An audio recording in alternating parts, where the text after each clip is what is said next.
Le rôle des gendarmes, peut-être est-ce un rôle ingrat. C'est sans doute un rôle ingrat, mais c'est un rôle essentiel, c'est de nettoyer la rue tous les jours. Le ton est donné. À Nice, le ministre de l'Intérieur est venu annoncer des renforts pour lutter contre les trafiquants de drogue et, je cite, la merde qu'ils vendent aux gamins. Samedi, une compagnie spécialisée, la CRS 8, a investi provisoirement le quartier des Moulins après des échanges de coups de feu. Elle sera suivie d'une nouvelle compagnie spécialisée dans l'enquête. 5000 personnes en formation dans toute la France, les premières pour Nice.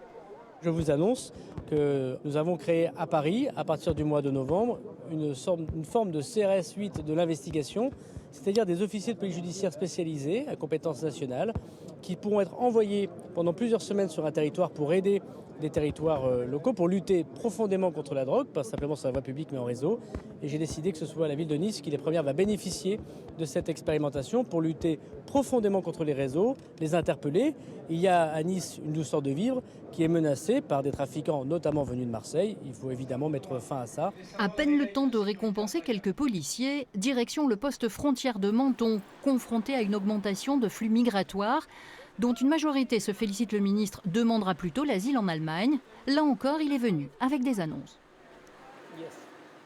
J'ai décidé de passer de 2 à 4 unités de force mobile à la frontière italienne pour que nous ne prenions plus les effectifs de la police de Nice pour justement combler les trous. Première annonce. Le ministre des Armées a accepté de doubler le nombre d'opérations Sentinelle. Je l'ai annoncé et c'est à partir du 15 septembre à la frontière. Les douanes, vous l'avez vu à la Turbie, vont doubler. Bref, mettons beaucoup de moyens de l'État. Quant au dysfonctionnement sur l'accueil des mineurs non accompagnés dénoncés par les associations, le ministre renvoie à la réflexion menée par la première ministre. Lui sera dans 10 jours en Sicile pour une nouvelle réunion sur la sécurité.